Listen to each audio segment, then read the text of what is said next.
Hello friends, welcome to banking web channel. यहाँ आपको मिलती है बैंकिंग में होने वाली डेवलपमेंट की सारी खबरें। जैसा कि हम सबको पता था कि आज यानी कि 7 तारीख को 7 दिसंबर को बहुत अहम मीटिंग होने जा रही थी आईबीए और यूएबीओ के बीच।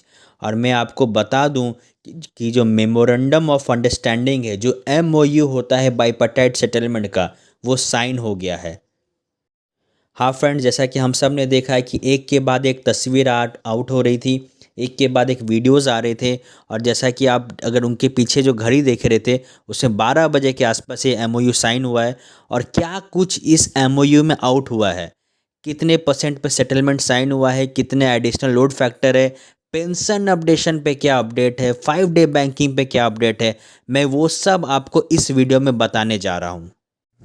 ये आप देख सकते हैं जो ऑफिशियल एमओयू आउट हुआ है, जो कल ऑफिशियल एमओयू आउट हुआ, आईबीए ने साइन किया, यूएबीओ ने साइन किया, वो आप देख सकते हैं। इसके बारे में विस्तार से आपको इस वीडियो में आगे बताऊंगा किस तरह से सबने साइन किया, वो आप देख सकते हैं। सबसे पहले आप देखिए जो AIBEA ने सेटलमेंट या फिर एमओयू साइन होने के बाद जो आउट किया वो ये है।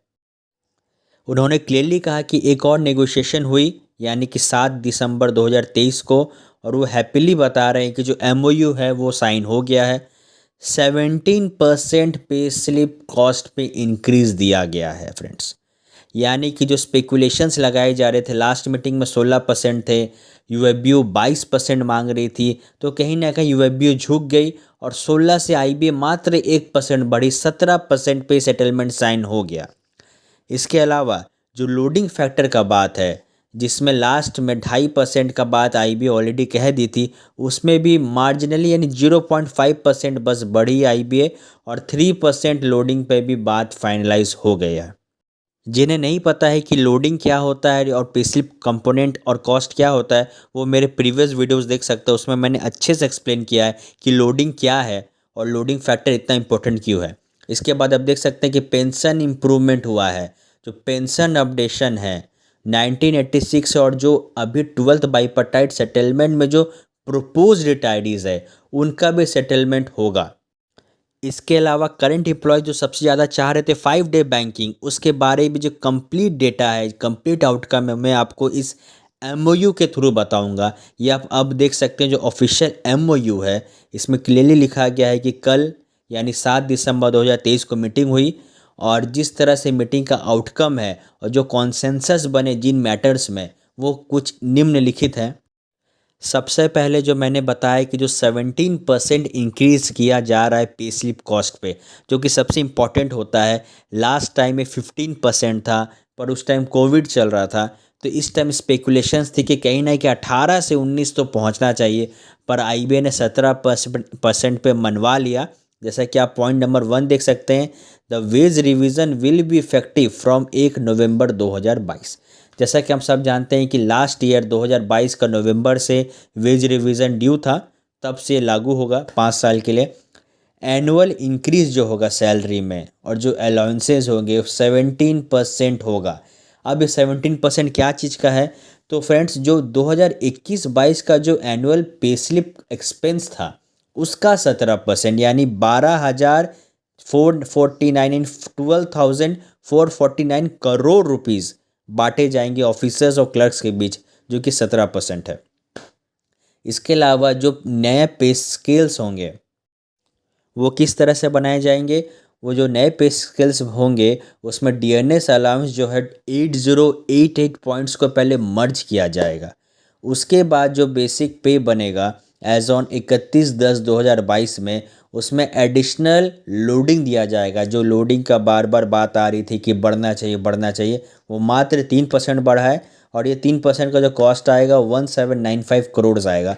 यानी कि इस बार जो बैंकर्स का जो एक न्यूली ज्वाइंट ऑफिसर रहेगा उसका बेसिक 50,000 भी क्रॉस नहीं कर पाएगा। इसके बाद फोर्थ आप देख सकते हैं जो डिस्ट्रीब्यूशन हो गया एनुअल वेज इंक्रीज का, यानी जो 12,449 करोड़ बढ़ रहे हैं जो मिल रहे हैं, उसका जो डिस्ट्रीब्यूशन होगा उसको वर्कमैन और ऑफिसर के बीच सेपरेटली किया जाएगा और उसको प्रोपोर्शनेट किया जाएगा। उसका एक फॉर्मूला है जो स्टैब्लिशमेंट एक्सपेंस को देख के किया जाएगा। इसके अलावा सबसे इम्पॉर्टेंट मैटर जो रिटायरीज का था, पेंशन अपडेशन, हमेशा से सालों से चला रहा पेंशन अपडेशन, यूनियंस इस पे ध्यान नहीं दे रही थी, पर अब जाके कहीं ना कहीं बात कहीं ना कहीं एक कंसेंसस बनी है।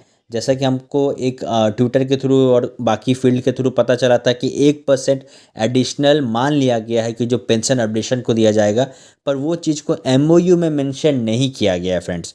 तो मैं आपको बता दूं, जो एमओयू में लिखा गया है वो कुछ इस तरह से लिखा गया है कि पेंशन के साथ साथ एक मंथली एक एक्स ग्राटिया अमाउंट दिया जाएगा, पर ये एक्स ग्राटिया अमाउंट में किसी भी तरह का एडिशनल अलाउंसेस नहीं मिलेगा, यानी इस पर डीए नहीं मिलेगा।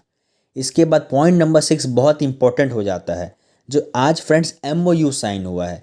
एमओयू का मतलब है कि एक प्रॉपर अंडरस्टैंडिंग बन गई कि इन सब मैटरों पे ऊपर में सेटलमेंट हम लोग साइन करेंगे। पर आप देख सकते हैं इसके बाद पॉइंट नंबर 6 में लिखा गया है कि अब भी यूनियंस, एसोसिएशंस या फिर आईबीए, ये तीनों पार्टीज़ मिलेंगी। एक जैसे डेट्स आती है मीटिंग की वैसे मिलेगी, और उसके बाद जितने मुद्दे हैं उन पे डिस्कशन होंगे और फाइनल कंसेंसस पे पहुंचा जाएगा। यानी कि अभी जो 17% ये जो ब्रॉड हाइलाइट्स होते हैं ये सब हो गए, अब इसे किस किस चीज़ में बांटा जाएगा उस पर कंसेंसस बनेगा।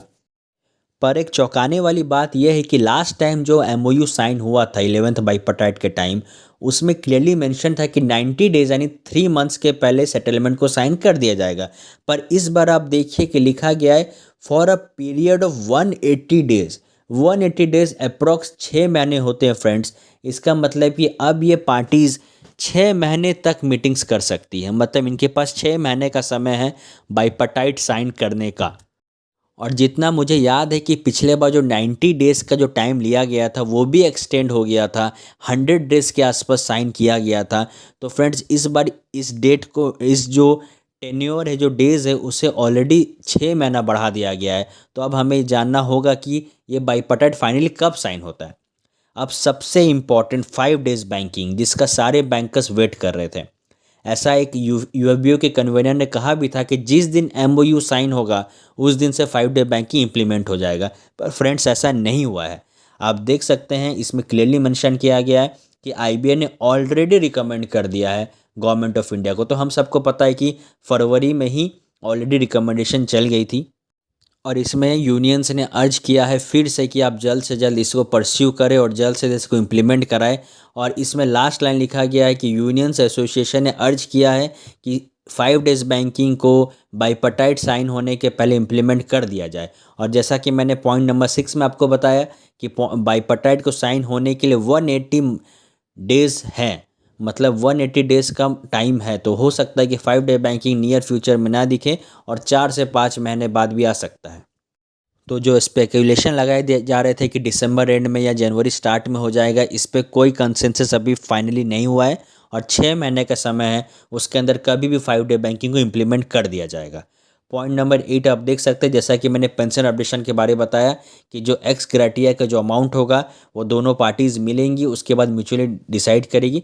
और ये सारे मुद्दे, इसके अलावा जो भी छोटे मोटे लीव्स के मुद्दे हैं, ये सब मुद्दे आने वाले 180 डेज़ के अंदर फाइनलाइज किए जाएंगे। पर फिर भी 17% के हिसाब से हमारा पे स्लिप क्या बनेगा, क्या ग्रॉस में इंक्रीमेंट हो सकता है, मैं उस पर एक सेपरेट वीडियो बनाऊंगा। आप इसके बाद वो वीडियोस ज़रूर देखें। और आप देख सकते हैं किस तरह से सारे पार्टीज़ ने इसमें साइन किया है कि एमओयू साइन हो चुकी है, तो अच्छी बात है। पर हम सोच सकते हैं कि कहीं ना कहीं और थोड़ा इंक्रीज़ होना था। इसी तरह की आगे भी पाने के लिए चैनल को सब्सक्राइब करें। Thank you.